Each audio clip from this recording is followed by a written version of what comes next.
The New Mutants are a part of Marvel history, but what's going to happen when things start rising from the dead? What's up, everybody? I'm Stan, and welcome to Detail Comics, where we go over comics in detail. This is an iRate review, a show where I go over a comic book, its story, its art, give you my impressions, and let you know whether it's something you should go back to the comic book shop for or not.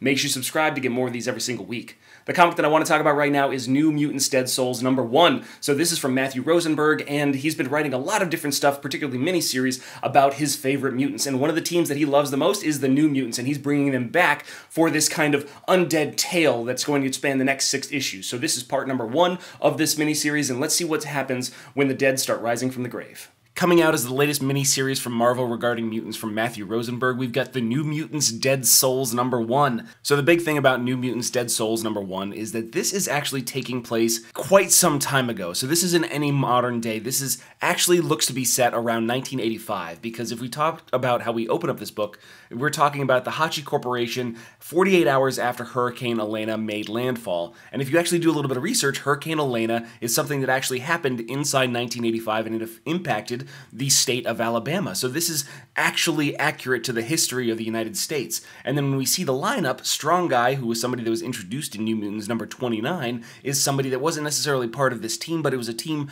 that was picked. So this is a relatively period-accurate story. We see this version of the New Mutants head into Alabama, so you've got Magik, you've got Richter, you've got Wolfsbane, you've got Boom Boom, you've got Strong Guy, and they're heading through the wreckage of this town that has been devastated by this hurricane.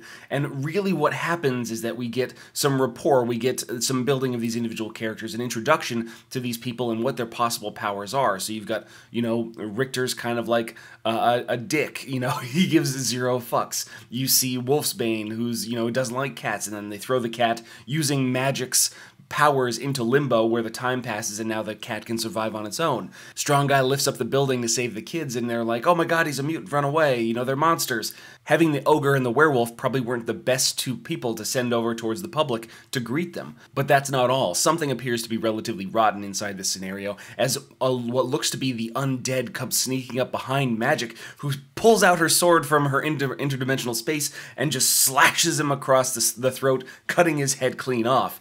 And it's really interesting because at this point in time, you see Matthew Rosenberg telling the story of these individual characters as part of the New Mutants. And it's not necessarily heavy on the action until you actually see Illyana just take this zombie's head clean off. Overall, it's really about the rapport between the individual characters. It's heavy on the dialogue, it's heavy on those guys interacting to see if they can kind of get that fresh pace, that witty repartee that was part of the New Mutants books under Claremont and early days type stuff. And I think that this is kind of testing the waters for the potential to revisit some periods in time for the New Mutants themselves. Or it's just a pitch that Matthew Rosenberg put together in order to get some of his favorite characters from his youth into a comic book that he can tell stories about. We see some mobs trying to take them down, but it's a real big misunderstanding as they're trying to take down the undead. And then after they've easily dispatched with the people that are necessary, they go try to sort everything out. And what it comes down to is that Illyana, who's been seeing all these various signs, if you're talking about some of the early pages, there's these kind of wooden talismans hanging from trees. There's all these different scenarios, all these different things that are really happening. There's this woman that's on the ground that's kind of missing half of her body, and she's got these kind of runes inscribed on these various rings. And there's just an army of undead that they have to fight. As they see this swarm of zombies headed their way to this fortified location, they have to try and save all these people, the lone survivors out of the 60 or 70 people that were inside this camp. So Illyana, throws the magic together. Everybody appears in their classic New Mutants style garb, and we get this great single-page splash from the artist of them just wrecking house on all these zombies. It's fantastic when it comes to that. But it's something beyond that. They're not necessarily making any headway. They're not necessarily giving anybody an opportunity to escape. It looks like they're going to be overrun still. So Magik dips out, and everybody's just like, yo, did she just leave us? No, she brings back what looks to be the damned soul of the woman that was lying on the ground that kind of re-embodies itself. And she goes and grabs this person by the collar and just like, return what you stole from her. And it's like, oh, what is, I don't know why I took it. And he hands over this last ring to her as she dissipates the undead, just removes any kind of curse that's calling these undead souls to really rampage and ravage the village. as everything seems to be at peace, this lone body of what appears to be some sort of witch or something along those lines starts heading out, and the New Mutants leave without any real solution to the problem. There's a witch out there, there's a bunch of undead bodies, and Magik just takes everybody back to what looks to be karma. Then we get a lot more heavy dialogue. So this is really talking about how not the first choice for the team, blah, blah, blah, blah, blah, jewelry, symbols, witches.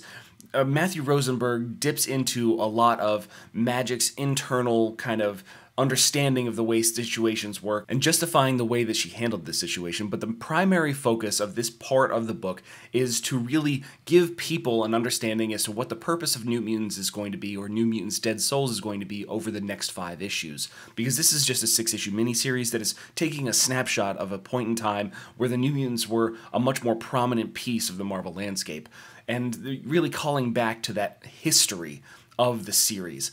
Of course, as we end this book, we're going to see some more interactions, and it's not necessarily, it's going to kind of set up a little bit more of a common kind of tale for New Mutants. Everything in New Mutants originally was very spooky, very surreal, very paranormal, and the art has done a fantastic job of trying to convey that. There's not a lot for the characters to do. There's a lot of heavy dialogue scenes, so the acting inside those scenes isn't necessarily the best, but when it comes to the action pieces, so you're talking about them fighting the undead zombies, it just looks fantastic. When the witch gets pulled out of limbo, it just looks great, but when it comes to, you know, just people sitting around, it's not necessarily interesting.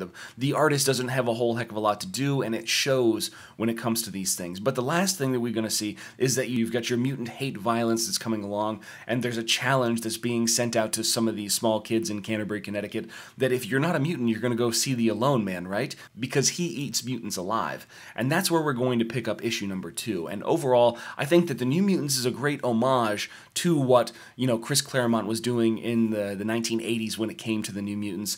It's not necessarily hitting on all strides at this point in time. It feels like the New Mutants aren't necessarily doing enough to really justify the art. It feels like the art is just a few issues away. I think issue number 6 is going to be pretty fantastic, but issue number 2, issue number 3 is where he could possibly hit his stride, depending on the subject matter. I can't wait to see what Matthew Rosenberg does with the characters in a much more action-oriented sense, so that way we can really show what the artist can do in this. And then the knowledge and really personalization of the individual characters as he settles into them, I think is going to be much better. Overall, I would say that it's a, you know, it's not a gangbusters style story. It's not something that's going to really draw somebody in, but for someone that's looking for a little bit of legacy when it comes to the New Mutants, it's a really good start for a series that has a lot of promise. But I want to know what you guys think too, so hit me up in the comments down below and we can start that conversation. As always, if you like what you see, hit the like button. Don't forget to subscribe to get more news, reviews, and commentary on comic books, comic book movies, comic book TV shows and games, and anything and everything inside the world of comics.